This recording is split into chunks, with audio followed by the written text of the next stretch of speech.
All right, everybody, welcome in. It's a lovely Wednesday in March in 2025, and I am here live, of course, with you, with my good friend over here adjusting the camera lens so you can get the best view of that beautiful chin. Absolutely. Steve, it's a pleasure to see you, mate. Pleasure. I'm glad that we could find the time to do that. And hello to everyone in the chat. Thanks for coming in. We're just chilling. Don't have a big agenda today. Happy to talk about what we've been doing. Happy to talk about what you guys have been up to this week. I see Edward in the chat there. He's over making cables in Albania. I see him making a lot of quality analog cables. He's there making a lot of pictures of his cables. I think that's very important for any sort of maker in our community. And like you do, Steve, when you're working on those CRTs that you're selling to your customers, you're always taking photos, keeping a log. And I see Edward's doing that as well with his cables. So good to see you there.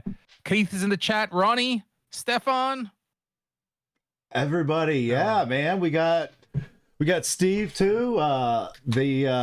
Steve, the CRT creator himself, over there on YouTube, has been dropping a bunch of cool CRT videos. I was actually working on a CRT recently that I restored for a guy, and it's a Sony KV-24 FV300. And I had to laugh because Steve just posted a video pretty recently about that same TV, and I was like, "Oh, that's awesome." So, Arcade Agents, good to see you too, and Robcat, John, with some people here earlier, J-Man, Keith. Yeah, I'm gonna do. Keith and I were gonna do a live stream over the weekend, and you and I had talked too, Lewis. But I just started feeling like garbage over the weekend, and then my son got sick, and then he's back to school today. So thankfully, I've got some time here by myself. And but yeah, thank you everybody who came in today and hang out with us. Drop a like and get ready for we're just gonna chill out, chat. I do have a free CRT to look at later. I've also got just some random tools that are here that I was just gonna, if we didn't have anything to talk about, I was gonna randomly just work on fixing a couple of my tools, because I'm sure that's something somebody could appreciate. So anyway, how the heck have you been doing, Lewis? I mean, how are things over there, my friend? Yeah, we're doing all right. A little bit cold snap come over here. Actually, just as I look out the window, I see snowflakes coming down right now. We're back to that last gasp of winter over here. But what I've been working on actually, because I said last time in the chat, in the show, last time we did it, that recently my baby girl twins were born. I'm a father to twins now, and we are doing the best we can to make them Australian citizens as quickly as possible. I'm Australian. They're born here in Estonia, so automatically they get all that stuff. But Australia has very strict immigration, very strict. Oh my God, Australia is a crazy police state. So quite a lot of official documentation. So I've been pulling together all those documents: birth certificates, driver's license, proof of address. And Australia is super old school. It's like, we want 3 bits of documentation that say the address and the father and everything. I'm like, we don't do paper in Estonia. We're electronic. No one's sent me a bit of paper in years. And this disconnect between the two countries, one very advanced, one not so. So trying to navigate that. Think I've got enough. The hardest part of it actually is getting passport photos for a 2-month-old, and you gotta oh my gosh, do it. We think we got it today. We got a camera going downwards, but then they got to open the eyes. They can't put the thing that's left crazy to right. So we're hoping that there's that those will be enough and be acceptable, because we would like them to get Australian citizenship as soon as possible. So yeah, that's what I've been working on that a lot. It takes up more time than I thought. So I was thinking about that. I mean, imagine if you're, because a passport, I don't know about there, but I think the passport in America is good for 10 years before you have to renew it. Yeah. So what if you're like 9 years old and your picture is from when you're like 2 months old. That's hilarious for your passport because you're like, yeah, okay, we get to finally get a new picture on here. Yeah, it's fascinating what happens in this situation. Even me, I've got like 3 different pictures. One's got a big scraggly beard, one's from 10 years ago, one hasn't got the beard. So things are very inconsistent with that. Yeah, so we're just like looking to the infant's last 8 pay stubs. Chris said, we're going to need those infant's last 8 pay stubs. Exactly. Yeah, Australia, if you're over 18, then you need like proof that you're a good person and all this shit. Like you've got to, and I've got to get them photographed. I get the passport photos. Then I've got to get like a lawyer or someone of note, like a doctor or a lawyer, someone like not a fucking idiot or something. And then they've got to sign the back of the photo as like proof. Like it's such an archaic old idea. Like and there's no Australians here with that. So I've got to get my friend who's Estonian, who's a lawyer, he can sign it. And apparently that, vouchers, like it's such an old kind of idea that you need 3 bits of paper with the address and I need this random person who's a lawyer in a country across the other side of the world to say, yes, this is the actual child and this sort of stuff. So yeah, it's pulling together that info is that. And I mean, to keep it real a little bit here, I guess I can't. Joe Ray 6, I'm a doctor and a lawyer. Thanks Lionel Hutz in the chat. No, baby's down 6 months. We need them to have an Australian passport because I don't know if you've heard about what's going on in the world right now. Things are not very safe and sound. And where we are here in Estonia, we are on the edge of Russia. And I don't know, things are not that good. So for me, there's that extra preemptively motivation. Right, yeah. Preemptively we need an out, taking man. this just to be... Because you don't want to be in a situation where you're something like it gets a real, last second to get out and you're stuck doing who knows whatever, right? I need them to be Australian citizens. So it completely makes sense. Yeah. So we need them to be Australian citizens as quickly as possible. Then we've got more bases covered. But it's literally down things like if you want to, anyone's watching, they want to pull up a map and see where Estonia is. We've got 2 sides covered, 2 out of 4 sides covered by water. One side is a peninsula, the other side is Russia. So physically getting out is very difficult. Yeah. But if you can make it out of the country, then we could go back to Australia and my parents and be looked after. So shit's real over here for that. Ronnie was asking, why did I move? It wasn't a direct move from Australia to Estonia. I was this backpacker guy. Like 2006, I was about 26 years old. I was fired up. I was ready to meet girls. I was ready for adventure. So we were traveling around. My buddies and I, we bought an old Volvo in Sweden, big old white 940 wagon, rear wheel drive for whatever, $1,000 because it's Volvo, the land of Volvo. And we just drove it all around Europe for a year, down to the south of Spain, and we drank beers and we met girls and we had a good time. And I just I didn't want to go home. I was like too addicted to the adventure. So that was 2006. So that's almost 20 years ago. Yeah, Jesus, 19 years ago. Long time ago now. And so Estonia.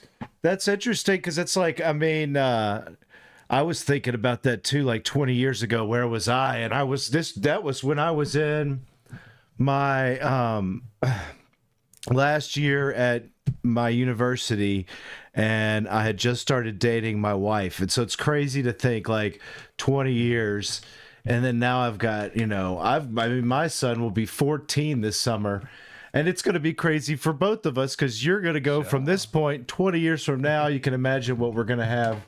Like crazy, then you have do you even remember how kids.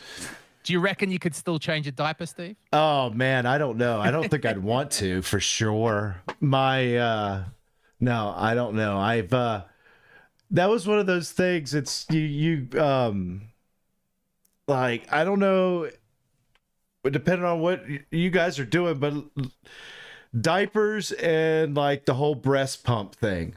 Like, because like my wife was using that all the time, and I mean, it was nuts. You'd be driving down the car and I'd have to get like, she'd have to cover up, and I mean, she'd have these things, you know, doing it in the car, right? You're like on the road, you can't like stop these. So I remember a lot of that and a lot of diapers, and then like you get out of that phase, you're like, oh, thank goodness I'm finally out of diapers. And so I mean, but you got 2 diapers. Yeah, we're doing it all at once. We've got 2 sets of diapers, so everything's in operation. But we've had as well, since the birth, we've had grandma staying with us, and that's very Well, that's helpful. Yeah, so that's she's been through kids and grandkids. She's been through 7 already, so we need her advice. We need her, and we're probably eating better than we've ever eaten. She's cooking almost every night for us. Oh, that's good. That's good. That's helpful. That's a massive part for us. So, not sleeping so much, but doing our best to support each other. We are getting there. They're healthy. The kids are good. They're getting bigger. And because they're twins, they're identical twins, and now they're at the stage that we can't tell them apart. So we can't tell them apart. So I have a Sharpie, and I write on their diaper the names. So we don't know who's who. We got to open up the little onesie, and then it says the name there. That is hilarious. Oh my goodness. Oh wow. You're gonna have some fun, especially if those girls like keep that going and like start tricking you guys when they're, like my daughter's age, 8, 9 years old. They're like, oh man, can you believe it? We've been tricking mom and dad for 3 weeks now. They still think you're me, I'm you. Oh my goodness. Yeah, that's so fun. I mean, it's good to be able. I'm glad you're still, in perspective of things, able to, hang out, have fun with being a dad. I know, especially things like when the first couple months can really be different, life-changing, once finally your kids get here. So I'm glad to hear they're healthy and doing well, and that everything like that is going good. We're doing all right. So yeah, we're going to the chat. Say hello in the chat if you got some CRT. So Zorataz, I've got a 24-inch Sony. Want to know what type of solid shelves are good? Jeez, man, 20-inch. I mean, shelf, bro. Table, like what? Yeah. So like you could get away with the one I did a shelf video probably a year or 2 ago, and it was about like a wire rack shelf. You could do something like that pretty much for that kind of a TV. It's going to look industrial. Otherwise, you're going to just try to go find you go to the thrift store that sells furniture and look for armoires, as they called it, which is just a dresser for an old CRT. And so that you get those still for a 24-inch will fit in there. Kind of like the one you saw that I had with my big Toshiba that's in my house. And then you just close the doors and you hide it, or surprise, whip that bad boy out whenever you got company over. I got the big, hey, you want to come see my CRT? Let me show you this. So there's a lot of options. Thankfully, 24 is not too big, not too heavy. It's once you start getting those 30 inches, it's oof. Yeah. Imagine Shanks going down to the hardware store, the thrift store. Yeah. No, that's like you can't even bring that in your house because that one might actually like fall through to the actual ground. I have one client who dropped this off right before winter, right at the end of fall, and it's a Mitsubishi 37-inch. 90s, early 90s style presentation CRT. So it's I mean, I think it's probably the biggest one I've had in the shop. I can't imagine another one bigger than this one. And the guy, he hires a guy to come bring these and take them, and this guy brought a helper with him, and all they did was move it from the back of the van up to this thing. I swear that thing weighed 400 pounds. I thought it was going to crush both of them. Grown men trying to move this thing, and I was like, I'm not even getting near this thing. I'm like, and it's just sitting on. What did you mean by presentation TV? Sorry. So, well, it was there's a professional style of CRT that was called presentation CRTs that were made those were the larger ones. They're usually over 30 inches. A lot of times they're made by NEC or Mitsubishi.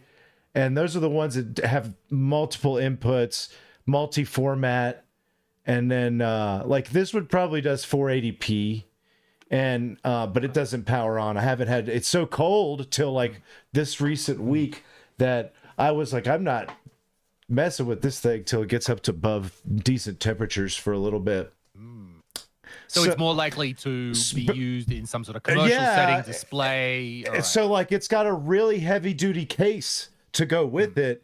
And I mean, it's probably packed with like 20 circuit boards, like no joke. And I mean, 20 of them because it has inputs and outputs for all kinds of stuff. You know, it has like 20 inputs on it. And it's just overkill kind of. It's like these the NEC XM and XP monitors that everybody really likes. That's in that high 20-inch variety. They were kind of like the ones everybody went for before really even Trinitrons or BVMs.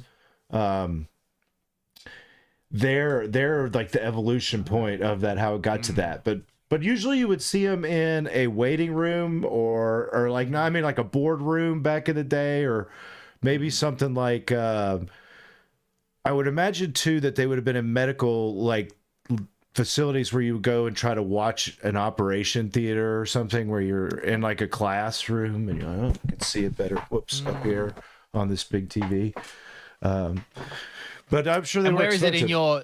Is it in your, like, I mean, you can't be moving that. So has it just been sort of moved into your garage and it's going to stay there? Or yeah, it's just been sitting on a, when I get big ones like that, I have something that I bought probably, man, I want to say it was like 7 years ago. I got onto the local government auction website from Nashville. And this was a time when they were closing down the convention center that had been there for my whole life that I'd lived there. And it was old. And they were opening a brand new convention center. So they were selling a lot of crazy stuff from in there. And one of the things was like these heavy duty cabinets on caster wheels. And one of them was huge, long, giant. And it had cabinets that would lock, and it was like a desk, and you would roll it in, and it would say like Convention Help Center was written on the front of it. And so it was just like a roll-in thing where they'd roll into the middle of the convention, and somebody would stand back there and they'd plug a laptop in or a computer. It would have all this stuff where you could do it and just lock it up, and it was perfect. There was like 3 pieces to this. And I mean, it's super heavy duty. I had to get rid of 2 pieces when I moved because they were just too much. And I never really used them. But one of the pieces is a nice big cart on the wheels, and it's flat, and it's like got the locking casters. And again, everything's super sturdy on it. So that's what I put the heaviest ones on. That's what that one's on. And I'll just work on the TV on that without even moving it. The other ones that, I mean, there's the one racks that you could get from like hardware stores. It's the heaviest duty one they have. And those ones are pretty nice and never have a problem. You can stack them. I've never seen them bend or anything. The wire racks can overload, so you have to be careful with those sometimes. Going to the chat there, first of all, Kendrick talking about tariffs and border wars and international hostilities. He's talking about, so can he get a CRT over the border from Ontario down into Buffalo? And Kendrick, my friend, I think your only choice is to do it yourself. I don't think there's going to be... Right you've now, got I to don't do that. know. You've got to... How that's going to go. I mean, it's hard enough to use U-Ship or U-Haul, whoever it is, and you're saying that service to bring it around America. But like actually, if you can try U-Ship through Canada, like from Canada to America, so you can. If I would still, if it's something that you don't have to get out of there very quickly, go to U-Ship. I don't know if there's going to be. I don't know how that's going to work because that's not a new produced item or anything, so it wouldn't really generate any tariffs. And it should say it's not from either of those countries. So I don't think it'd be really issued any new issue on tariffs. I think that, that would probably be the only way I think to get it through there. Right, something like that, or just. And if you Or brought, drive it it yourself. if Yeah. you drive it yourself, then I don't. There's just your TV. Then there's no kind of hassles there. Right on. It's All right. Yeah. Yeah, I've been trying to Border smuggle police. that in over the border. I wonder if the border There's police drugs would in like, kick it in, think you got like some fentanyl hidden in there. Right, there'd be a lot of nooks and crannies. I mean, if you're going to smuggle drugs, I guess it's not a bad idea to put them inside of the old TV. Thanks, 6 Shots. I appreciate that from the UK. Dell, what's up, my friend? Good to see you. Yeah, so actually, that's a funny story. I had a guy that came and delivered a TV, and it was one of the first U-ship U-ships that I had done with anybody. I didn't organize it. Like, I had heard about U-ship, so I told somebody, hey, if you want to try U-ship, you could do this. And I didn't really know much about it. And I think they overpaid. Like, they listed it, and this guy was kind of like had a lot of money. So I think he might have paid like $900 just to ship it to me. Because there's an option where you can go on U-ship. And this is, guys, if you want to talk about just a little tip on U-ship, never do this option I'm about to tell you about. Because there's 2 options on there. One is to list your item, and then it says like request bids.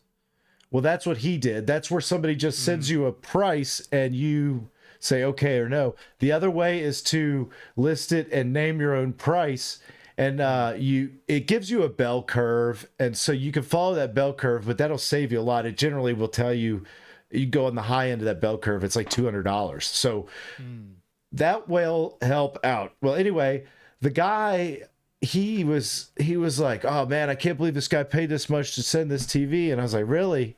And he's like, what's inside of it? And I was like, electronics. And he's like, no, really? And then I was like, yeah, I work on these things. But at first he was like, no, man, I swore there was drugs in it. Because, this was the thing. It was coming from Arizona, close to near where a border would be between Arizona and Mexico. So I think that he was thinking I was like having somebody bring a TV filled with drugs to the East Coast, up here. So that was, they did that was a funny one where the guy actually thought I had drugs in it. Yeah, right. So what type of monitors? Wendy's Wisdom. What type of monitors were they throwing around in the WWF? It was the 804. It was the 8 series, 8-inch BVMs. Those were the ones we used to beat each other up with. The ones we've seen. I mean, the little PVMs. Really? Yeah, like the real ones. Oh yeah. They actually did. There's a stunt they did with the guy called the Big Show, who's this really gigantic, like 7 foot tall guy. You can look him up.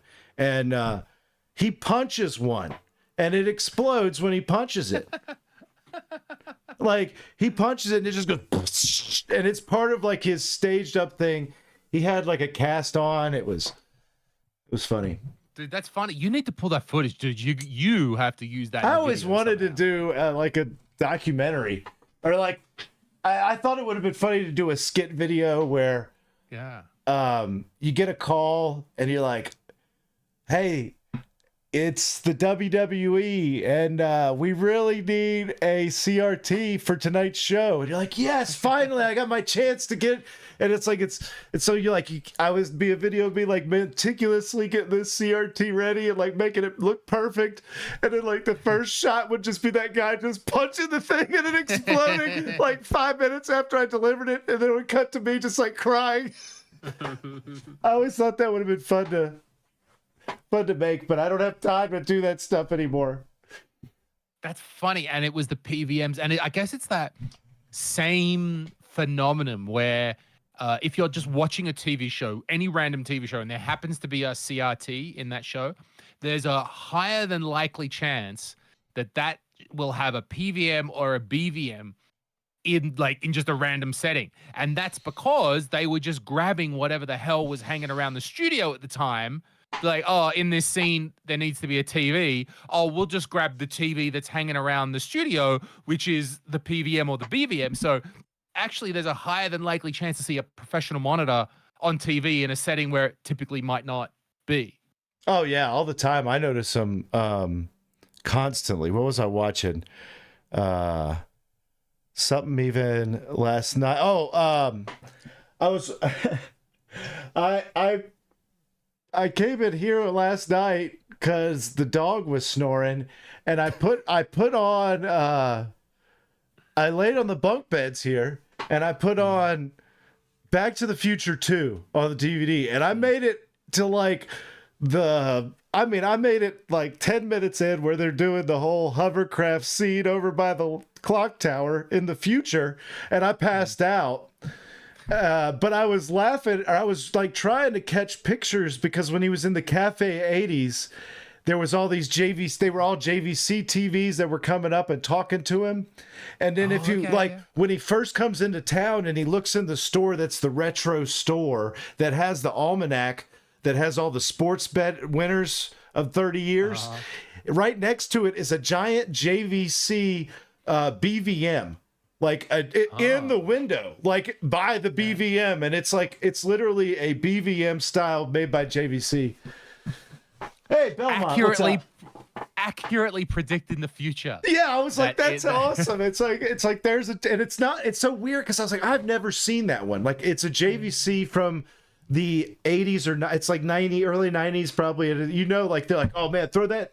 I don't know why somebody was like, throw the PVM in there. How did they do that? Is like weird. They like foreshadowed that those would be popular. Right. Now you're making me think think. It was just that was the TV that was around, and it just happened to work out beautifully. Fortuitous telling the future. Oh wow. Now, if we would have seen somebody playing like Nintendo on it, then we would have been like really time travel Mandela affecting our heads, right? Okay, what's this? What's this going on in the chat here? So there was a comment, guys pointing out a Cono Quick setting. Oh, hey, that's Jeff. Jeff was the guy who I went to in the video yesterday. Oh, right. Okay. That I got this TV from, and then the other one. And he was saying, so there was an Econo Quick setting on, I believe it's the Sony Trinitron, and this is like the series from the solid sets, which means they have like little tube transistors in them from early 80s, late 70s, early 70s kind of era. And so there was an Econo Quick setting on there, and I had never heard of that. And and there was somebody who commented thinking that it was a heater that would basically warm or keep the CRT warmed up. And when you turn it off, it almost like keeps it burning in like a standby mode, which makes sense, because then it would be like you're quickly getting the screen to turn on. Because on those old sets, like the older sets, even after restoring them, some of them you'll power it on, and it does take a long time for the set to warm up. I mean, it's not a huge amount of time. How long are we talking? Like 20 seconds. 30 seconds? Yeah, like 20 to 30 seconds. And this way, though, it keeps it, because if you notice, like if you turn it on, then those old ones, let it run for a couple minutes, and you turn it off, and then you immediately power it back on, it will just pop back on, because it hasn't gotten rid of all that energy and cooled all the way down yet. So that would make sense. Yeah. Hey, Vaporwave, welcome in. Jesse, welcome in. And so then if it is doing some sort of keeping it warm, something like that, then it does sound fairly logical that would probably wear it out or have some sort of extra wear and tear, because it's keeping it running a little bit. Now, I don't know exactly the technology, but it... Yeah, right. That's getting into some weird stuff. I like there's like two eras in the CRT world, where you've gotten almost like the tube transistor era and the first CRTs up until almost the 1960s, 70s, really. We're still in that. And then that's the ones that'll generally say solid state, until you move into the 80s, where you get the more circuit board design ones that we mostly I work on the ones that are in that second generation. Primarily, all that older stuff, it's almost a completely different beast on its own. There's an entirely other expert on YouTube named Shango that's like his ball game is that older stuff. Funny enough, so there's actually a community for that too. Right on. Shango. I like that. I thought you were going to say Shank, and I'm like, what the fuck doesn't that guy do? Oh, Shango. Okay, Shango. So here's what I got, man. The double shooters. Oh, so they're I got some desoldering double guns? shooters here. Yeah. So I have two of these things. These are the these are FR301. There's a couple different versions of this. So first off, people can get in America a 100-volt version from Japan. And again, I think this has to do with components in the unit, as well as maybe some stuff again with tariffs. I have no idea, but the you can get generally the 100 volts ones for less. But I always try to tell people, man, when you do that, you're sending in more voltage, so you actually are burning out. If you're not like stepping down your voltage to whatever it's supposed to run at, you can burn out components on the power board. And eventually it'll just fail quicker than it would if you use the right stuff. So anyway, just to give an idea, these are the both. No, it's interesting. It's hard to know because I would think I'd just be like, forget it, fucking 100, 120, who cares? But it's not, okay? It can, in some sort of circuitry list can make a difference. So this is dual desoldering. So like I get a circuit board. I could get rid of like capacitors quicker than you can imagine, dude. And I needed that. I was replacing capacitors on a Dell motherboard this week. It was only 8 capacitors, but it was such a fucking pain to just do. Even that, they came off pretty easy, I want to say. You add a little solder. I've got a hand pump. You just press it and click it, and it takes it up. But, I couldn't do that. Something like that would be well, amazing. I mean, I have to do this, these are business equipment, so I have one and used it forever. It was fine. And then I bought a second one because I was like, well, what if something happens to that one? I had a big job that came up, like a museum job, and I was like, I'm just pricing this into the job of getting a second one. And so I used the second one. Right, because if your tools break, you can't work, right? So that makes sense. Right. So you're like, well, I need to have a backup. So I believe this should be this is the right one. So again, this is the newer one. And I've done a lot of maintenance videos on the past, but I've got an interesting issue with this one. You take this out. Now this is obviously not hot because this would burn me. So this comes set up like this. This is your nozzle end. And then you can take this end off and get off the nozzle end.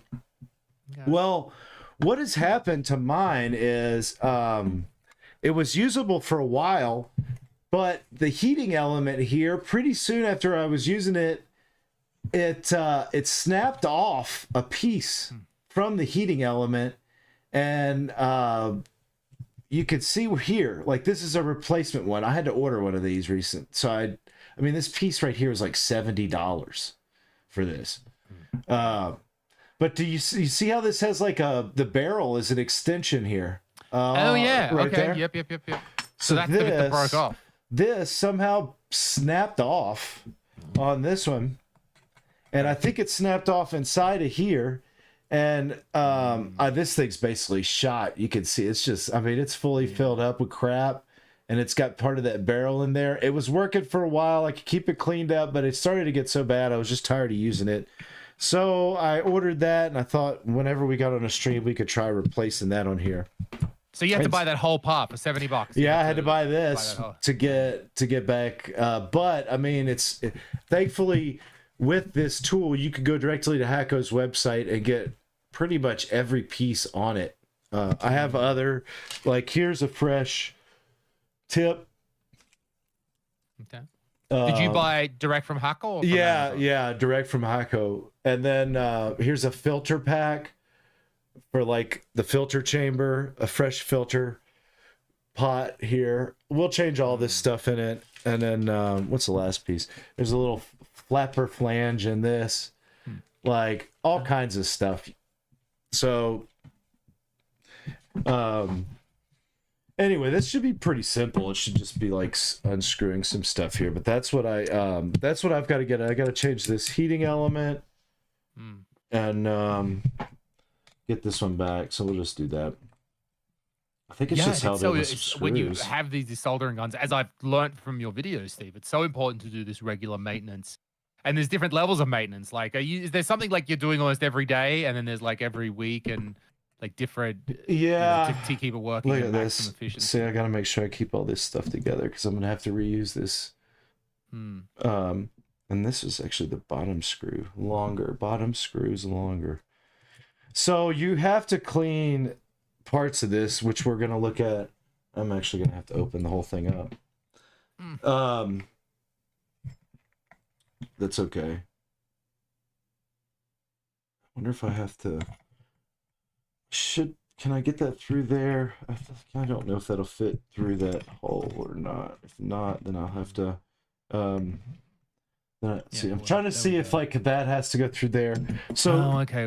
Yeah, I'm gonna have to take the rest of it off, but that's okay. So this chamber has to be cleaned out every time, pretty much. So when you what this is doing is like your little hand sucker. This end heats up. You're gonna touch just the poles, and it's gonna turn the air pump on, which is back here, and it's pulling air, making this chamber have air pressure in it. And on this end, where the air is being sucked into, is a fiber filter here, which these are replacements for. You have to replace these a lot, obviously. So that's what it does. It heats up, and the vacuum creates into this chamber is it's like your home vacuum cleaner. You suck up the stuff and it stays in here, and you empty this out as it goes, because it'll catch the major pieces of the solder will get caught in here in this little dish inside the chamber. And then if you break that down, behind it is the these filter pads, and what happens is stuff gets through there, and you see the finer materials get in here. So you have to clean this and keep these clean between jobs, change those out. And that way it doesn't get into your pump back here. Pump there, yeah. So what happens back here is there's a pump chamber that has this flange in it right here. And that's like the last thing before it gets into the actual air pump. It's a little tiny hose goes back here, which we'll look at, and goes into this valve plate. Okay. What can happen in there is over time, you use this for years. If you never clean that valve plate, this will evaporate all the flux, that liquid flux on the board. It'll suck in those gases that they feed through that filter. And then this gets sticky in there, and you lose air pressure where this won't suck anymore because it literally sticks down, and then that pump won't open, that plate won't open and let the air pass through. So that's just a thing you always have to keep clean, or that air pathway. And then you have to clean this tube a lot, right? When you're like, you're trying, but that's usually just sucking it up. So just sucking it. But then you wouldn't, I don't know where we'd be without like this tool, because it's a super, useful. Yeah, but you couldn't do your job, really. It would be so hard to have to individually do each one. You just bam, bam, bam, bam, bam. And I've tried to find a different, maybe even just option.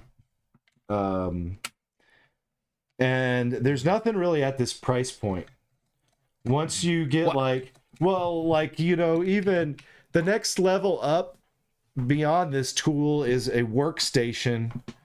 That would be, it's one that I've looked at, but I want to say it's like you're starting to get into stuff that's $800 and up for those.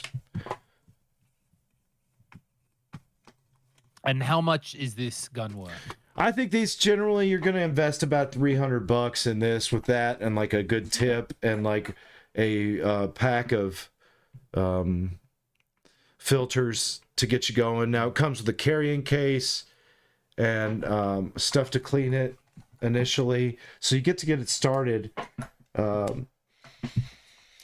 I know you're talking about the sucker. I actually don't like the suckers. There's nothing wrong with them if you can use them. That's cool. Or the little plastic ones. If I don't use this thing, I would much rather use what's it called? Solder wick. Yeah. Solder wick. Yeah, Yeah. right on. Okay, I was never quite good at that, but yeah, right on. I kind of hear what I don't think it's a good. These manual little pumps are not great. No, I agree. Yeah, they can get. So, okay, you'd rather just solder braid. I mean, both ways. Like you're picking your poison. You use solder braid. You could use a lot of it, right? You're using a lot of solder braid, and you're spending a lot of. You can't like reuse solder braid, so you're just using it and throwing it out. So you're that's part of your costs and parts. So I'm removing this back chamber now. I was telling you about. So I'm gonna have to get this out of the way. Okay. See, this is the hose, and the valve plate is in this chamber that it connects to. It's really simple. And when you buy this desoldering gun, are Hacko giving you instructions on how to do this maintenance? How would one ever know to do this? Actually, they do. If you go to their website and you look at the if you read the documentation, right, that's what it is. There is a service manual on there because I was like, oh, this is nice. Look at this. I'm gonna take all this manual, like a loser.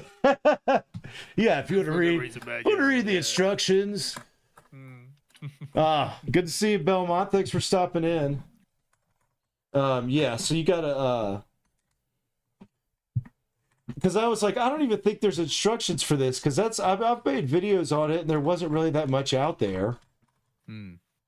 And those are like videos that still get views to this day. A lot of people will watch those maintenance on Hacko stuff. It's like, I wish Hacko would just give me a free one to do the maintenance for. Well, we've got Delusional in the chat saying, hey, you might have a pretty good chance of getting a sponsorship. He seems to have a connection and some sort of relationship with them. So oh, really? Maybe there needs to be an introduction here. Delusional, you got to introduce Steve. We got to do this. Yeah, here we go. So, yeah, like I've dropped my whole thing and I've shattered this casing. And I had to buy new casing for it. So you can even buy the case from Hacko. Exactly. You can buy every part in here you can buy. You can buy this air. This is the air. So, again, the parts I'm warning about, right? If you're over volting it or under volting it, this is the stuff. You're actually over volting it. You're sending too much voltage. So, you got to be careful when you open this. A lot of stuff can fall out. So I'm going to leave it laying like this. But you can buy all this. There's even a nice cap, big cap on the back of this. There's the air pump. This is the back end of the air vacuum chamber. So this should, let's see how this works. It's a snap in. And I should just need to stick my little thingy in here. It kind of hits me like that's a big clip, that white clip, but they're pretty thick wires because that's where the bulk of the power is going through because it needs to heat up the end quite hot. So I guess if I think about it, it makes sense. They're thick wires running to that. You're sitting in. That's what it's literally doing, is just converting electricity to heat, high heat quickly. I mean, this is practically getting, this is as close to getting to welding temperatures. Like, that's what we're doing, right? They're getting. So let's see here. Yeah, this is exactly the same. No changes in that part. We can get the same part number on it. So we should just be able to slide the new one in there like that. Yep, slides that go in. It's nice there's the connector there. I mean, it's meant for maintenance. Yeah, that's the good thing about higher end tools. You can fix them. And I don't know that there may be like a Hacko return service, but shoot, if that stuff that take forever sometimes, usually when you actually have to send that into the company to do it. So I'm going to secure a couple screws over on this side, I think, first. Actually didn't need to take those out. I could have just taken them out of the one side, I think. Maybe not.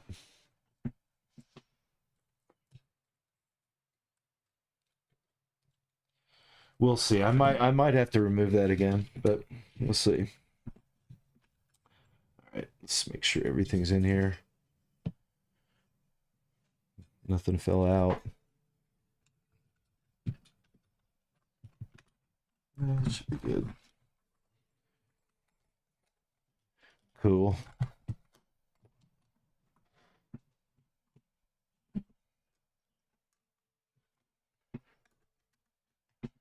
But Okay, this is like the tool that one of those first tools that once you finally get it, you're like, oh my gosh, this thing's amazing.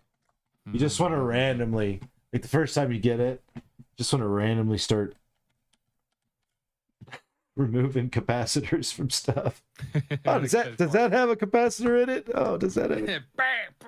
I was a bit distracted for a moment because I got a text message. Of course, I was buying some old PC. Yeah. And, I won it on an online auction, and I had to send a text message to the guy, and I try to. He's like, make a call, and because I'm speaking English only and not Estonian or Russian, I sent a text message, and he wrote back in the text message, I can come and get it tomorrow. I can pay him cash. I think it's a Celeron 1.2 gigahertz machine, beige box, and I think I got it for like $12 or something. Oh man, so I've still loading up on it, huh?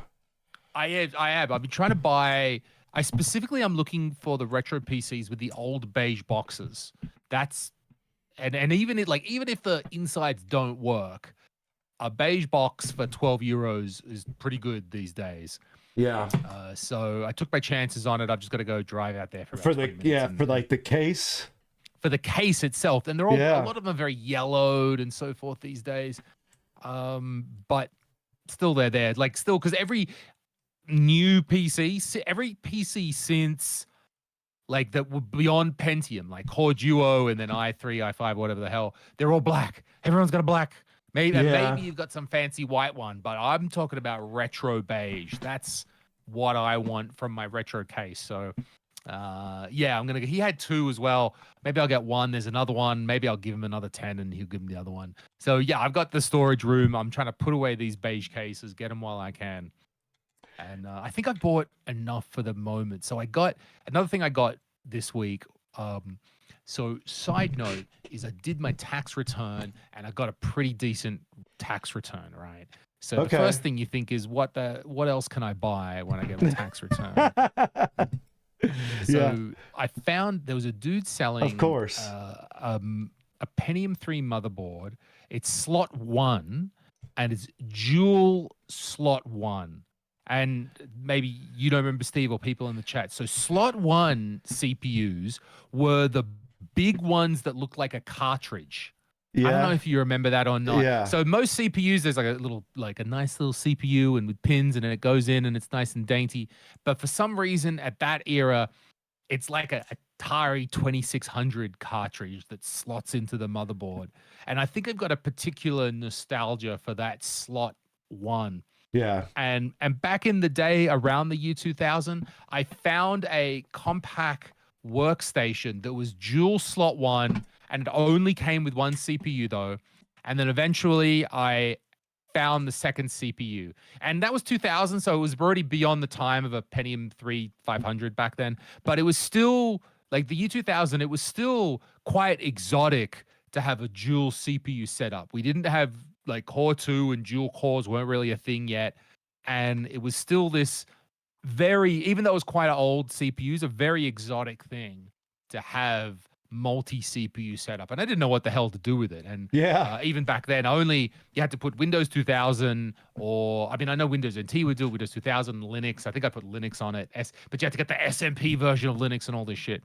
So anyway, my point is that up recently, the very similar dual slot 1 motherboard came up with and it comes with 2 Pentium 3 450 chips as well. So it comes with an extra CPU. Oh, sweet. Right. And that was $90. So I decided to pull the trigger on that. Oh, that's not bad. Justified that to myself out of nostalgia. So I've got a nice I found for $7 because I'm always buying cases, Steve. I found a very nice unyellowed case Excellent.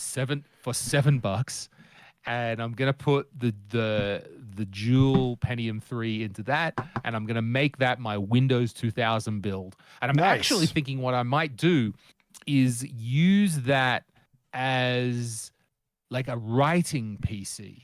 Okay. So using that as like if I want to sit down and write something, I would like to work at a PC that's hasn't got apps on it. I'm not going to be distracted and so forth. And That's to actually idea. say, hey, this is a PC I sit down and I write at. So because what the fuck else am I going to do with a Windows 2000 PC? I don't know. I'm trying to think up excuses. Draw paint. Yeah. Minesweeper. I bought this thing and I've got to justify now why I'm going to keep it around in this room. So I'm thinking that might be. So yeah, I got that. That's coming in the mail. That case is coming, and yeah, that's what the sleepless nights that we have. You're gonna be playing on that. I can't sleep. Yeah, that keeps me up. It keeps my mind distracted, and I just sit here fixing something and fixing the computer, and that keeps me going through that. Ronnie was asking, did I get the plasma TV? Yes, I did get the plasma TV. Yeah. It's in my storage room. I haven't even hauled it up here yet, so I at least got it. 42-inch Philips plasma for, and that was 10 cents. Because I'm finding the bargains here. I don't like if something's $50. Like typically, if something's like I don't want to buy it, but if like I'm going for the bargain. So yeah, the plasma for 10 cents. All right, I got this to a point where I could test it. Let's see. All right, it's buttoned up. I want to show everybody something funny so don't feel crazy when you do stuff like this and you don't know what's going on. I got a set of replacement tips. Let me make sure it's not turned on good. I got a set of replacement tips from Hacko. And I got them in and I looked at him and I was so pissed off the first time I looked at him because I was like, what the heck did they sell me? You look at these tips. And I don't know let me see. There we go. There's no hole in it. Like, at least it looks like here, right? There's no hole in it. It's solid. Yeah. Every one of them's solid like that. So I immediately got on Hacko's support website and I'm like yelling at the person in the chat. I'm like, what is this crap? Why are you selling these weird soldering tips? Which ones do I get that have the hole in it? And they said, oh, sir, every one of those has a hole in it. It's just pre-soldered to covered. And I felt so stupid because I didn't realize that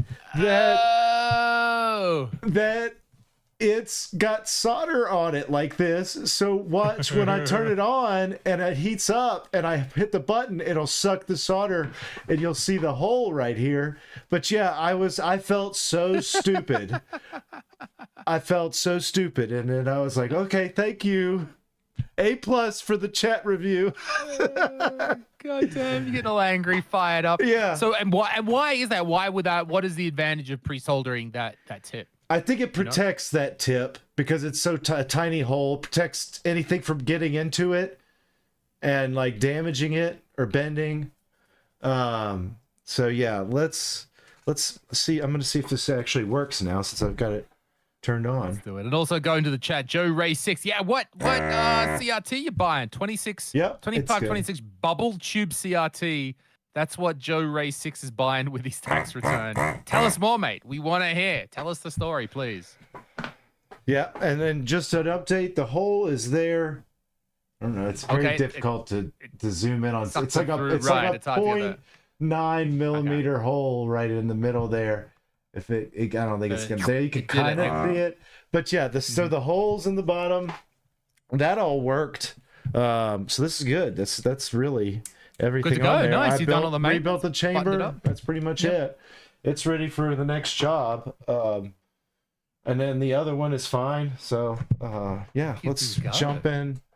Let's jump in here. Well, thank you for showing that maintenance. Like just little things like that we would never know how to do. So about 300, 350, something like that for that solder gun. And yeah, if you're doing anything more than a casual amount of desoldering, it really is a godsend.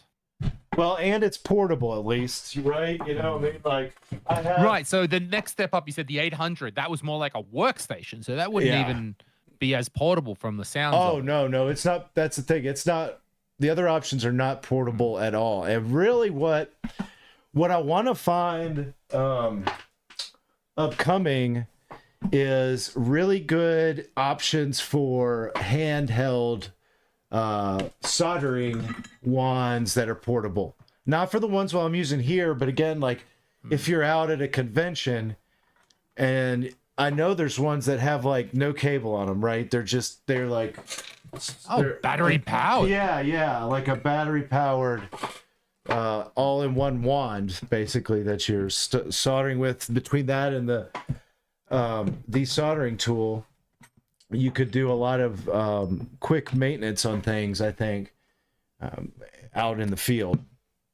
What do you got there? I wanted to have, I'll tell you, I've got a local Facebook marketplace ad that I thought we could discuss, Steve. Should I send you the link, or should I share my screen, or what's the best way to show this? Let's see. Here, I put it to Discord.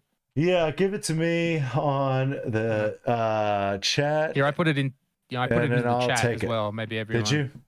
Did you put it in the Discord? Oh, it's I see. I put it in Discord, and I put it into also the chat. Everyone else can view as well. I presume if you've got a Facebook account. Let's see if it pops up. I wanted to discuss this set. Okay. Hopefully it pops up, even though we're all not obviously in the same region. Let me go ahead and okay. All right, cool. I'm gonna pull this over, and it's gonna be pretty much covering you for the moment. That's fine. You got it. Here we are. And let me go back over here. Make sure. There we go.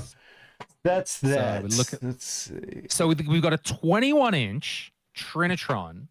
And now, first of all, you know things are up because the dude starts with the line, legendary Sony TV. And when they start with that, when they start with legendary TV or retro TV or some words like that, you know, like, okay, this dude, he knows what he's got.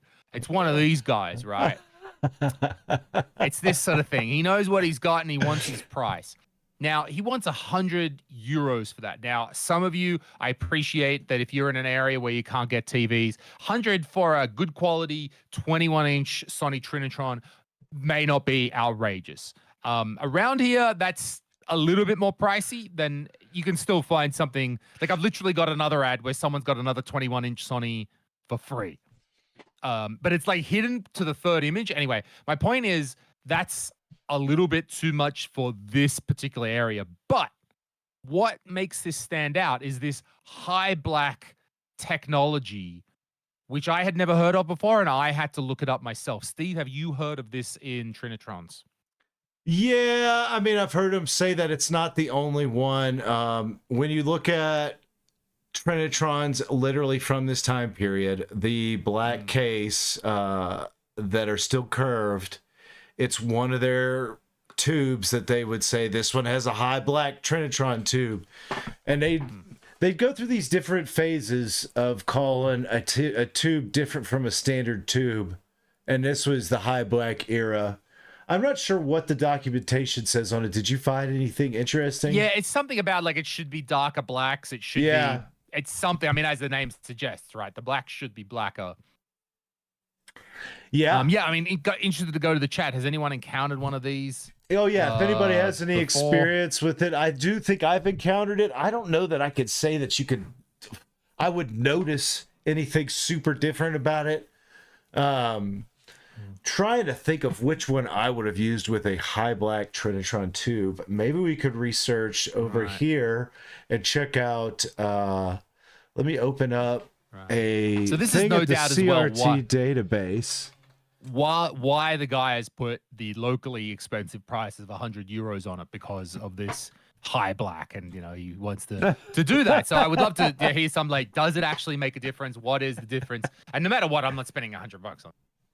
Not a chance. But as you probably also see from the ad, listed 2 weeks ago, and it still hasn't moved in that time either. All right, let's take a look and see if I can find anything close to this number. 21C5.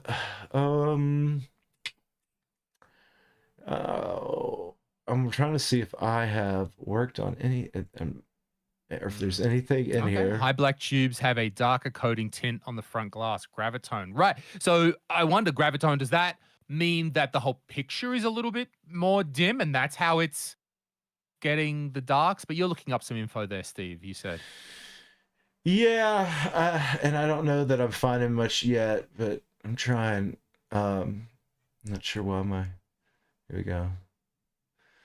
There, like the CRT database has a way you can look up certain tube numbers, but I'm seeing if there's anything in here about high black on, basically what I'm doing is you go over here to the CRT database and there's like a search engine. It's interesting. And you can put in stuff. So if you could but you're obviously not going to be able to open up that. But there are things in here and you might be able to find that. Right. Something from darker screen with up to 50% greater contrast for blacker blacks, whiter whites, and the clearest, rich, best defined color picture in Trinitron history. So that's some Sony marketing speak. Yes, Gravitone's also found the same marketing speak. So that comes from there's some sort of see, look Sony here. flyer. If and it will say this kind of stuff, but look at all these different Sony and I'll look up some of these, but there's a Sony FD Trinitron, Sony HR Trinitron, Sony Micro Black Trinitron, and then I think Micro Black is the same. I don't know if that's Micro Black, but maybe I'll look at it in a second. They had the Super HR, not just the HR. They had the super fine pitch, which, I mean, again, they're just trying to, that's got to be a different just pitch on the filter. Let's see what these are. Yeah, this would make more sense to me that this has, the high black would be in, look, there's Shanks TV, the 4300. Oh, yeah. It makes sense to me that it would be in these 2530. Yes, that would make sense. 1390. Yes, see, those are the older ones. Let's see if there's any manual. Now I'm going through a service manual myself.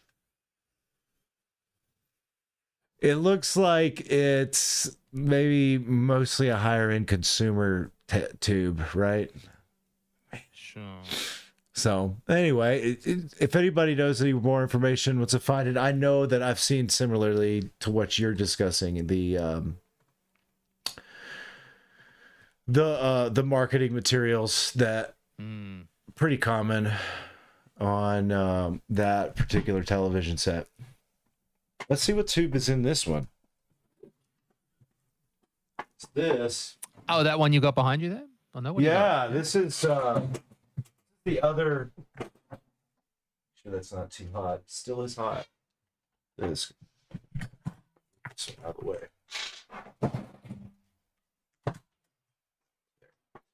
This is the other TV that Jeff sent home with me. It was the one that was catching fire. Let's see what we got here. This is actually, look at this. We got an operating manual. It might say something in here for it. Let's go over to our alternate view. So that's a little bit of older one. That's silver. Yeah. No, it's it's really cool. It's got the speakers built onto the side here in it, and stereo. It has composite in and out on the side over here, so it's got RF and composite. And let's see if this is anything in here about the tube and the documentation stuff. What year is that? This is late 1980s. Here, picture. Look at that. See, this one has what Sony would call micro black picture tube. So there's some more of that stuff. There's some more of that micro black versus high black. Okay. Right. So this is troubleshooting, not troubleshooting. Double images. What? Reflections from nearby mountains or buildings often cause double image ghosting. What What? I have no idea what they're talking. In case you see Mount Fuji in the back of your television. Look at these. Look at this stuff. No color. Is it a color program? Yes. Oh, well, sorry. No more help. It's just, like, look at that troubleshooting. All right. Let's see what we've got here. If it says anything else. Dude, I just went to ChatGPT. Yeah. And I asked, what's the difference between micro black and high black? So micro black is earlier, late 1980s, early 90s, refined phosphor coating to reduce ambient reflections, as you said. Okay, it's clearly pulling for that. Wasn't a dramatic shift, but provided some deeper blacks. Now, high black, later technology, we're talking late 90s, early 2000s, more advanced aperture grill, and the glass coating was also to improve actual black levels. Some had dynamic contrast. So high black is definitely a later CRT technology compared to micro. But micro black's the version 1. Yeah, no, that's good. Or Microvec's probably like version 4. I think that the super fine pitch and the super duper tuber is like the first ones. Yeah, look here, it says features new 1989 new micro black Trinitron tube with more finely pitched aperture grill for higher resolution and a higher contrast tube. There we go. So yeah, just like you said, just like the old AI wizard said, let's check it out. So this, let me get a little bit of, I think that I can pull this guy up, and then we're gonna do an inversion on this, of course. Yes, you're upside down. Look at you. If I do You're this, in Australia, down under. So yeah, fun stuff. Let's go back to. There we go. We'll do that, and what I can do is workshop at camera 2. There we go. So do it like that, and look at this. Man, let me move one of these, this dresser, so I get a little bit more space here. Gotta make room. Yeah. Mex Drago, the Zenith. That's quite a serial number, my friend. Just know that those Zeniths were the Zeniths are the brand of the prison TV that Steve has. I think that's as much as I know about Zenith. Mex, is your CRT, does it have overscan that can't be fixed? The Zeniths really don't have much controls. So you've got an issue? Yeah. Those are going to be pretty low end, where they're just going to do whatever they can do, I guess, you know. Here, let me move one more thing a bit so I can fit in here. I think without the building falling. Here we go. So very cool. Like, I love the way that this is, like the shape and design of it, how it's got. If you look at it at the front, let's make sure you can see. See how I like it. It's a little bit modern, but still got that older styling to it. Like some of the sets you were showing last time, they're genuinely old sets, and they're cool, and they have their thing. But for me, it's not something I would use. But to me, this is an older set, but it's still like, you look at that and you can see where those Sony were going, working towards a more modern 21, like the high black we were just looking at or something. So, and I like the two-tone. I like that it's not all solid black like later on. It's just a straight black set. We got gray. We got 3 different shades of color. Yeah, really. Right there. And that bezel, that front edge bezel, is that PVM, BVM gray? That looks like almost the exact match. It's plastic insert, but and then but yeah, you're right. I mean, it's got literally 4 different colors here for the shades. It's a weird shade because it's it's like got brown and stuff looking in the back. And to the the good side, thing, these inputs right yeah, there. the inputs are on like the side right here, which is cool. So you don't have to even get to like the back of the TV. Yeah. So you could come in here and get to this side. It does have ins and outs, 2 ins and an out for the coax or RF. Oh, okay, for the RF, yep. And then it's got an in and out for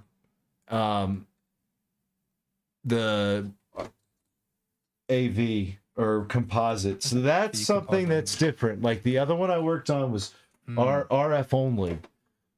This one does have the rabbit ears still with it, surprisingly. I don't want to break them, but I also don't want to leave them in there. I think I got some trick to pop them out. I'm going to break my finger. There we go. Yeah, this is a little wedge piece in there. So this one reportedly caught on fire while Jeff was using it. And said he opened it up and saw a big burnout resistor. So we will open it up and look at it in a second here. Just turn it around. A little muscle on the 20 inches. It's a little bit beefier. So we're going to have to take off the speakers. Screws by the speaker. There is one at the bottom. I'm going to get that one first. Okay. And I'm actually going to use some power tools here. Tool time. Yeah. There we go. Make sure that torque's cranked down so it doesn't just rip the back of the... This is such a badass craftsman tool here. I don't want to rip the back of this whole CRT straight off, you know? Look at that. It says it right here. September 1986. So I was 3 years old when when someone bought and took this Trinitron home.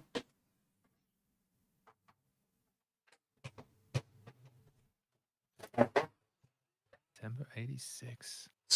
Ooh, it almost slipped forward. Oh my god! Like, bye bye. Jeff can watch on his TV being trashed on stream. Sure, you got that all the way up. Yeah, it's leaf. Okay, cool. Just stay with it down there.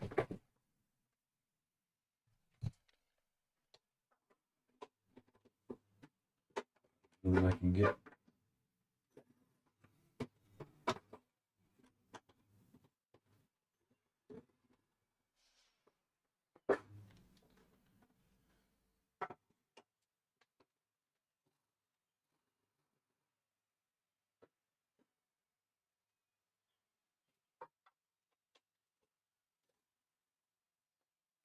Okay. The noise gate works. We can't hear your drill at all.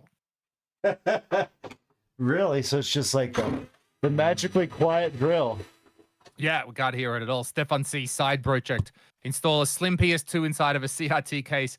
Splice power directly from the TV. That is pretty much what Shank has been doing with BVM cards. I don't know if you follow Shank on social media, or I don't remember how much he's sharing about those, but in our chat, Shank's got a Wii BVM card, I think a Game Boy Advance BVM card. So he's taken, for example, a PS Vita, like he's taken a Wii and jammed it into a BVM input card. And then that gets inserted in the back of the BVM. And so the Wii signal gets routed basically directly into the BVM. For some reason, Shank is such a friggin' genius that he just does this in his spare time.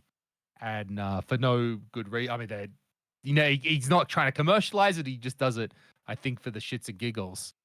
Yeah, he sent me something, a gift. I'll show it to you. I haven't messed with it. I haven't had time, but he just sent me this randomly.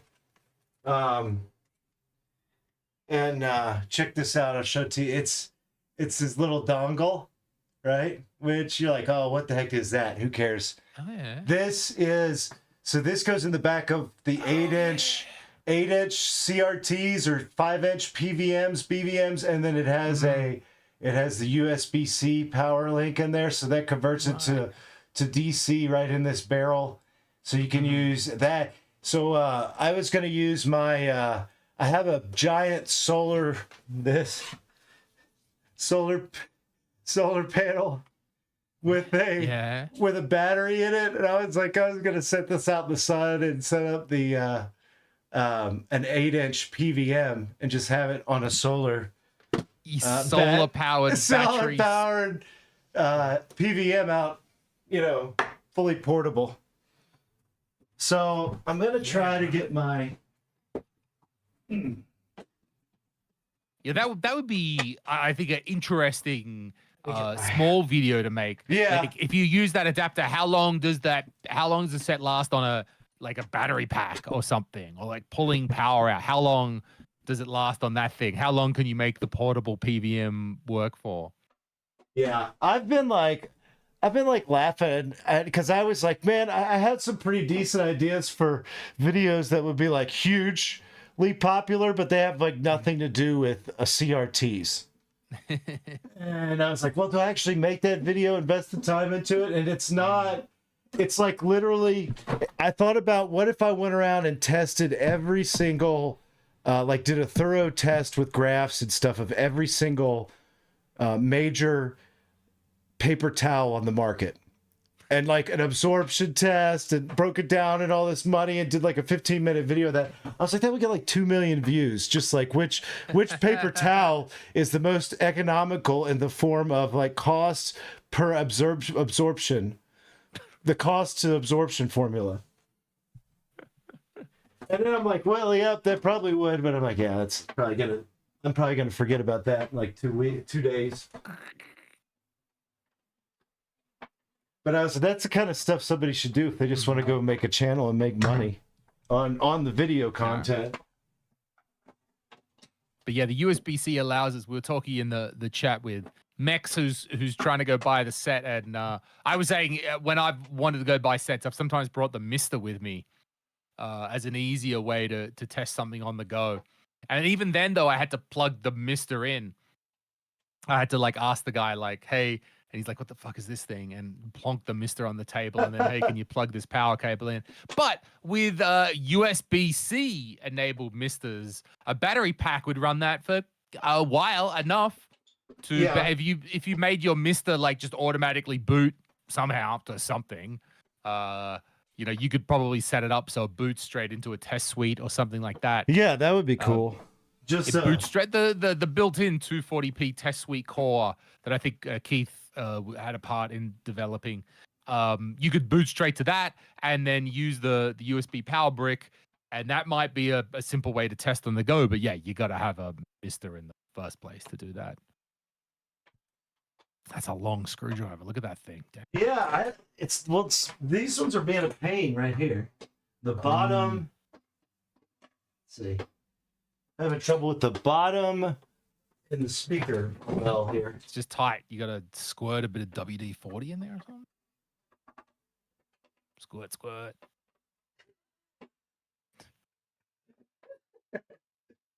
Golly. This is like that episode of Breaking Bad. There's been a fly in here this whole time, buzzing around my face, driving me insane. Yeah. Trying to mess with my... Yeah, here he is. Just floating around. I'll spend the next 5 minutes. Whack. I'll fall through the table. There's just the second one. I swear. Is it the same one? Is it the second one? That one's undone. Steve's going crazy. We don't see the fly, but apparently are these flies in the same room with us, Steve? Are they here? Oh, there it is. The flies are like on the same. It's a fly gate, just like the sound. Old man Nutter is going crazy with these. The sound gate. Sound gate, noise gate. All right. So we're hoping that whole plastic back is going to pull off. I guess it won't completely pull off because the output is off to the side, right? That must be. Yeah, that's on its own. That's like separated. Oh, it'll just pull off from that. Okay. So the inputs to the side won't pull out with that. All right. That's those right. speakers are kind of cool. They're kind of like little King Charles ear speakers, little wingnut speakers hanging off I like the that side comparison. like that. Oh, I just had He's my head of state. So I just had a screw fall in my shoe. Look at Dr. Seuss fixing CRTs over here. Ooh, here we go. Oh, okay. We got some movement. We've got a seal broken here. Oh, okay. So it does just pull off like, okay, nice. Yeah, this Here one's we go. way. Oh my goodness, yeah. We see the speakers off to the side. What are we seeing, Burnt? Yeah. Talk us through, Steve. So, quite obviously, this blew off. Oh, this is a bad one. This is the top What's of that? it's the top of a resistor. Oh, It's like a high. top of a resistor. It's these. Look at that. Oh my gosh. I wonder what that does. Like, this TV's way more. Let me see. How can I get down in there? And so, let me do that. He's dirty old mouse pad there. Look at that thing. Mouse Yeah. pad's seen some shit. There you go. The mouse pad. Looks like it was. The horror. Right here is the top. This piece was a part of this. Oh, this piece too. So this just exploded. You This say is- resistor, because when you say resistor, I think of like a little resistor component. But This is a 20. What does it say? 20 watt, oh right. 150 ohm resistor. Oh, that whole thing is just like a massive resistor. It's a massive resistor that this, like, it got hot and this just flew off. And like, Jim's over there playing there's- friggin' Ninja Gaiden and bam. There's the like the inside of it is just like, yeah, there's nothing left. See, it's Dang, it's so that like whole resistor has to be replaced. Okay. there's like what's in there. Christ. This is the inside of it's just burned up, and it is on a wire. There's a hair wire there hanging. Yep. That We just see ripped that. out. Yeah. So that's definitely shot. It's like a coil, so it's a resistor. Yeah, obviously that's gonna have to be replaced. I don't see anything else. I mean, this is gonna have to probably be fully serviced. I mean, it's a good sign that yeah. it's not large amounts of scoring or black. Or Yeah, something. just that. And that's pretty isolated. I don't know that. And I actually don't even have to worry about trying to. I mean, I could at least find. So that's right where, like, high voltage is right in that area. There's a fuse right between there. There's another 10 watt, 1.8 ohm huge resistor. There's another one over here. Like, right, that's what it says, I think. Right where that high voltage is. I think that's what that says. Yeah, R605. So it's a resistor, all right. So these are in, yeah, most TVs will have something like this, but this is not something that I could just. I don't think I have anything that I wouldn't have anything that is that high watt just sitting around here. Like, unless I went and found it on a in the graveyard. You have to order it. I might. I mean, can you order it? Yeah, I mean, I'm sure I could find something. There has to be a modern equivalency of. There's got to be a modern equivalency to a just whatever this is, a 20. Like, what if we see what we can find? Let me see what I can find. I'm gonna make a toilet break while you look up. Yeah, go for it. Resistor. So we'll look for our. Let's do that. Let's go to Mauser, and we'll just see if they even have anything like this. I'm gonna pull this over here. And I will look for a 20 watt. First off, we just type in resistor.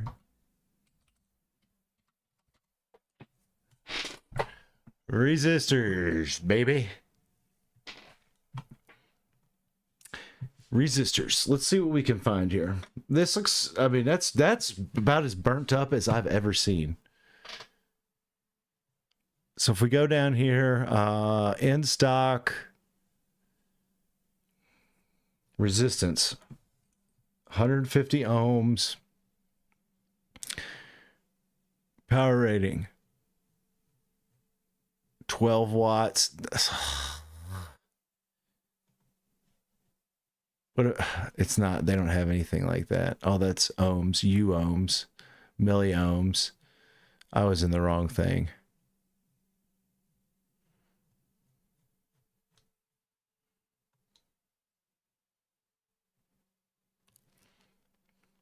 $150 ohms. Oh, there we go. There's a regular ohms.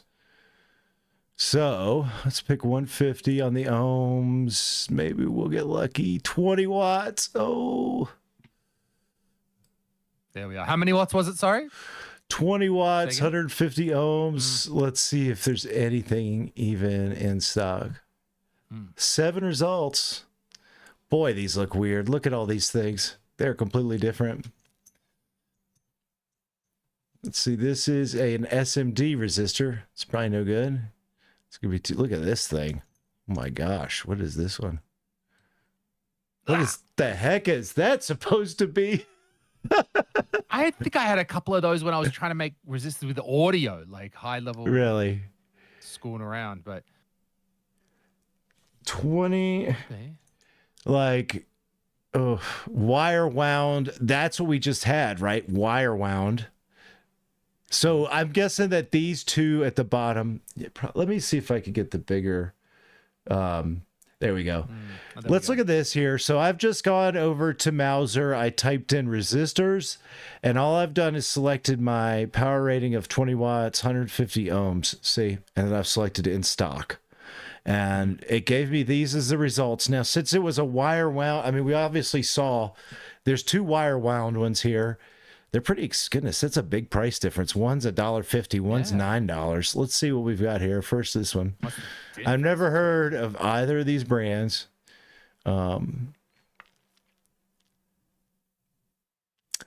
Maximum operating temperature, dang, 350 degrees Celsius. What did it say? Brown Devil. Trademark is the Brown Devil.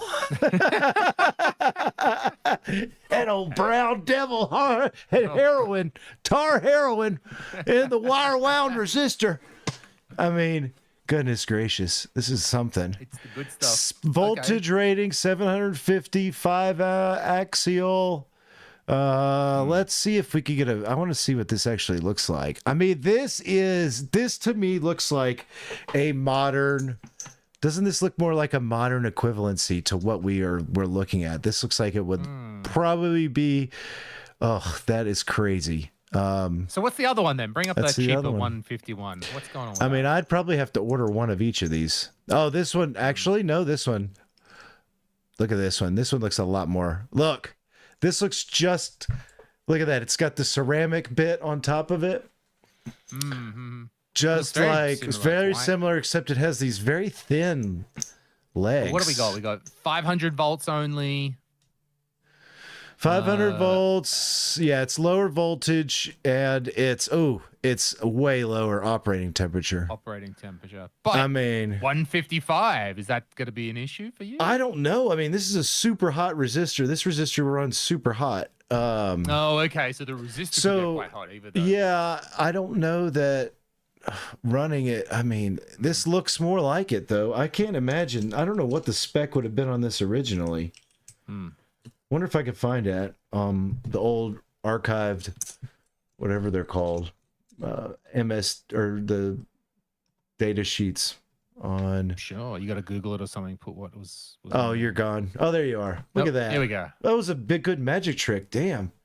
I'm good like that. Dang. So this was what it was originally. And I'll just go to my Facebook. So this is what it is. Well, this was just the case on top of it. And then the leads come down out of here. And it's huge leads. Like the leads which doesn't matter. I mean, you could still suspend it, but it's got like these double tower leads on it that are quite big. So I don't know what, again, it's obviously going to have that replaced. I'm guessing that just over time that just failed, obviously, and blew So out. is there any way you can Google what's on that resistor to know more about it, or it's? Let's try that to see the original, because it's very hard to know. Like I wouldn't think that the set's obviously not going up to 150 degrees, but internally, I don't know. Maybe it does go up to 150 inside. Let's see what the if there's anything. Sure. I'm guessing Micron might have been the brand. Micron. It's down to Jim. Maybe Jim's in the chat. What do you think about these two options? It's your TV, sir. You mean Jeff? Jeff, sorry. Actually, Jeff's he gave me this. I mean, he gave me this TV to. Oh, he gave you the TV. Pardon me. Yeah, so it's good. Micron, blah blah blah. It has a 64 on it, a J and a 64, and data sheet. Let's see what Micron power resistors.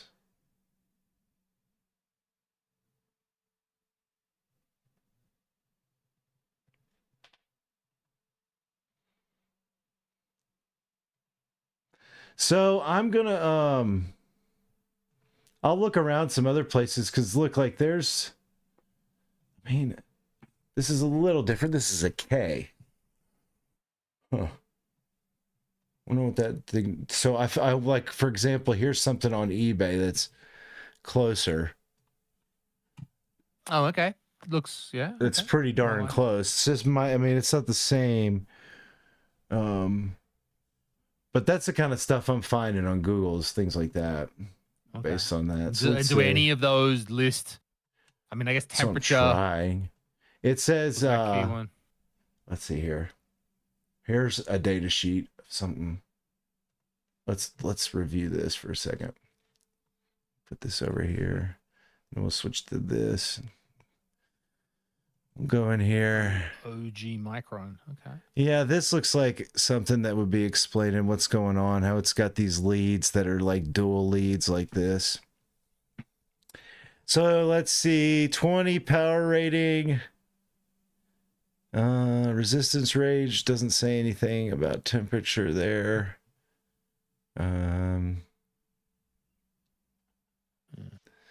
5 watts.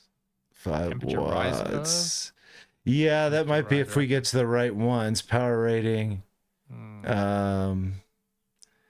Resistance range, dimensions. And a load factor of 120%. It's still here, right? Degrees. Yeah, I mean, well, temperature rise, right? So we're going up here 20. Yeah, right. Well, 100% load factor. What did those? I mean, 100% load factor is pretty darn close. I mean, that's above. You're getting really close to that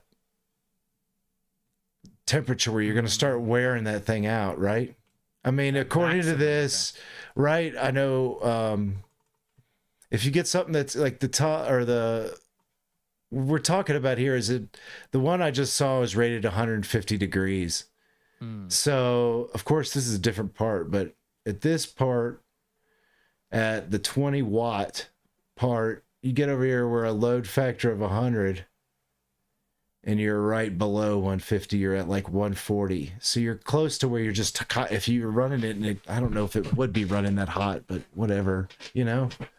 I mean, it's probably fine, but I don't know how long those are supposed to last. It's a resistor. It doesn't have like does it have like an hour counter on it? I don't think they do. Interesting. You could, well, if you need information, just send them a fax. There's the number right there. Toll free. You want to call them real quick? See? We'll get the phone line on. Get them all dialed in here. So that's going to be, yeah, well, what I'll do is I'll order this. I wish I wouldn't have ripped that because I kind of wanted to see it catch on fire, but there's no way I'm going to start that. That is so bad, you know? I want to see it catch on fire. So I guess you could put, well, then it would damage something else, but that, because I would definitely have 150 ohm resistor, but I wouldn't have anything over a watt, probably 1 watt, right? That would immediately probably go, it would just go red and blow up. What CRT do you recommend in 25 inches? Well, I mean, that really depends, Jose, on what you're trying to do with the TV. That's, I think if you want like that's right in that sweet spot for everybody's home Trinitron. If you want something that's like a home TV, pro equipment, that's going to be more expensive and harder to find. How much are you willing to spend? Yeah, right. Is going to be another. If it's there, just like if it's $50. right, if it's just a little bit of money, then you need to go for whatever you can find in that 25 inch. That's good. I mean, you should go for like Toshibas, JVCs.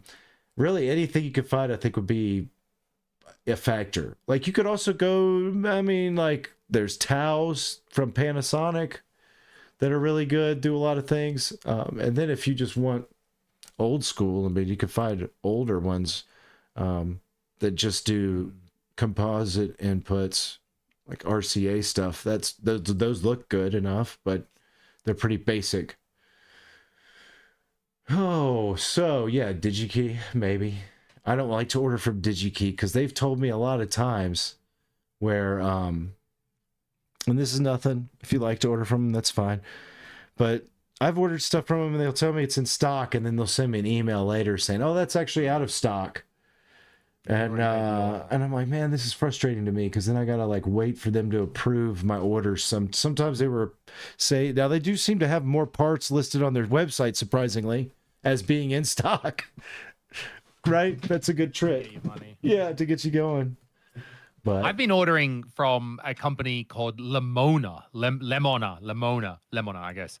And I don't know how that, but because for me, where I live, DigiKey, Mouser all have like minimum $50 spend to get, okay. And then it's free shipping. But if you don't do that, then it's like you have to order $50 worth, basically. yeah, And this Lemona company, they're across at least Baltic countries, Estonia, Latvia, Lithuania, and it's free if you get it shipped to their office. And there just happens to be one of their offices 5 minutes down the road from me. So I can get even small things and I just walk down there and pick it up from them. So I'm very happy that we've got that that's cool. facility and that's where I got the capacitors that I bought for this Dell motherboard that I was fixing up. There's about $10 worth of capacitors I had to buy. So Yeah. Otherwise I'd be just wouldn't be worth it to order. And I'll be honest with you, like when I have to order stuff now from Mouser, it's hard. I mean, I try to order basically $100 at a time, just about, and it's like, well, why do I want to? You know, some capacitors. Sometimes you'll go through, and I've found many capacitors are extremely, like half the cost if you go from ordering 10 to 100. Huh. Okay. And it's like, well, but if you're going to use 100 over time, you know it, then you could really impact your materials costs if you can order them like that and go ahead, plan that way. But sometimes it's Do not. you keep Some of them are any? expensive. Yeah. Do you keep any written statistics on the different capacitors you use to look back and go like, I'm using 6.3 volt, fucking 1800 milli, UFs a lot, like to know that data, or are you just sort of going from instinct? Well, I mean, I'm trying to put a capacitor that's close to the original one as far as the design. Okay. Yeah. But it's not, I mean, because again, it's kind of just like we're talking about in the tube stuff. the capacitor companies were doing a lot of the same things where they're like, oh, we have the high black capacitors. And last time we had the micro black capacitors. So you're like, well, now I'm like 20 generations past micro black. So like, what is a modern equivalent? So it's hard sometimes, but for the most part, I don't care too much about voltage. So sometimes if there's a certain part, I will overstock one size on the voltage, and then I'll just be like, okay, like for example, 470 microfarad capacitors. Those are ones that you end up using a lot, and you get a lot of like 25 and 16s.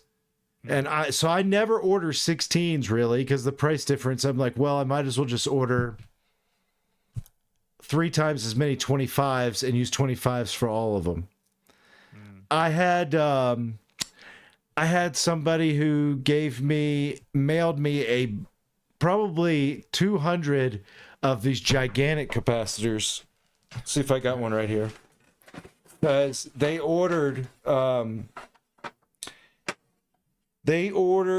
meant to order 45 volts or 50 volts. Sorry, not, because that doesn't make sense. 50 volt, 220 microfarad. I'll go and we'll do the other view for this. Yeah. So they, let's see, there we go. So this is the capacitor that Mouser sent them like 300 of these. Rubicon, ridiculous. I mean, these things probably cost, I don't know, $3 to $5 a piece for this capacitor. It's high rated, 105 degrees. Like, this is like the highest one. So, they said, hey, I have no reason to keep these. If you pay the shipping, I'll send them all to you. So I got all of them. So anytime I run into a situation where I have even if it's just 100, like the last TV I did had these that were big and they were 100 volt, 220 microfarad in the power filter block. I mean, these guys were hard to get in there too, because they're so big. They were like 4 times as big as the old ones. But I just use these, and even though they're higher, I mean, they're better quality. There's no issues with using them like that. But so if someone's watching, when you replace crazy, you don't want to order that. Capacitors have 2 main statistics, let's say, voltage and capacitance in microfarads. And the capacitance, the UF, as sometimes you might see, that has to be the same. You can't mess with that. But voltage, you can put a capacitor of higher voltage in.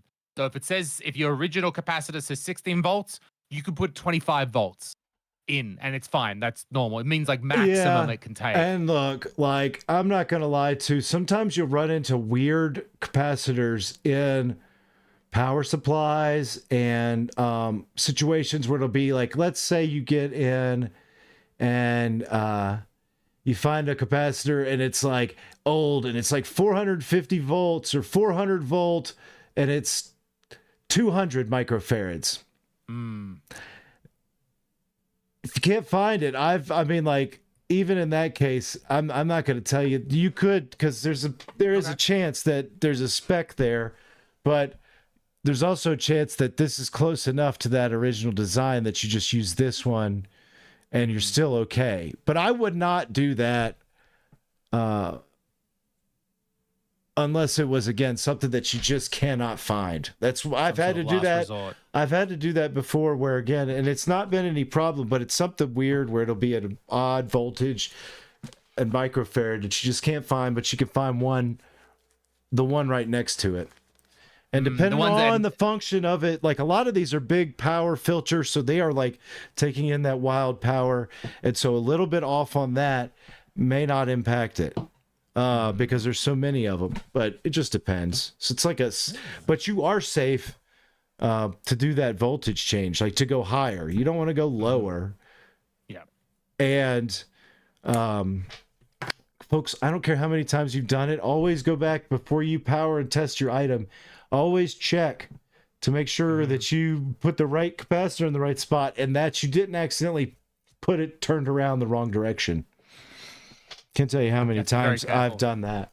Even myself. So capacitors are always labeled. There's always that silver part, of the capacitor, and you've got to make sure that you've aligned that up correctly. And I was doing that exact thing when I was putting that motherboard together. Yes. I had I've had a couple times where I've stuck these things in and like checked it and didn't see that the son of a gun was in backwards, like the lead was backwards. And I've seen things from you turn it on and it immediately starts smoking like right out of the cap. I've seen it where it'll fry out a resistor down the road, like down the chain of parts, and then just flipping the cap and restart, it doesn't work because you got to replace the resistor you just burn out. But it does happen. So, well, folks. Yes. Helund, just quickly, real quickly. Helund88. And I imagine Helund are Swedish, my friend. So I think he has very accurately worked out that the number plate. There we go. The number plate that is up there, EUG018. That is the number plate from the Swedish registered Volvo, the 940 wagon that almost 20 years ago we drove around. So Helund, I'm assuming you're Swedish and you understood that's the nomenclature of a Swedish number plate. So yes, sir. That is, I kept that and I sent the other one to my friend in America, my buddy he now lives in Atlanta, my buddy there. So yeah, that's my souvenir. Good catch. Very, very good catch in the background there. Very good. But yeah, Steve, I got some diapers to change, buddy. Yeah, so I bet it's been a while. To wrap it up here. Yeah, let's go ahead now. I mean, we've been going for an hour and a half. Thank you everybody for joining us today. We had a great time hanging out. It's been good always. I would suspect I've got a bunch of things filmed, everybody, and so if you this month I'll probably have another video, not just one. So we'll Zez, you and I can get back together again soon. See what we got. I'm happy to do it, mate. So thanks for sharing your knowledge with us, as you always do. You put together that Hacko desolder for us, taught us something that we might not have known, and we appreciate you showing us these sets live. We're seeing something that we can't see anywhere else. I love it, Steve. I enjoy our chats, mate. Thank you very much. Oh yeah, thank you, buddy.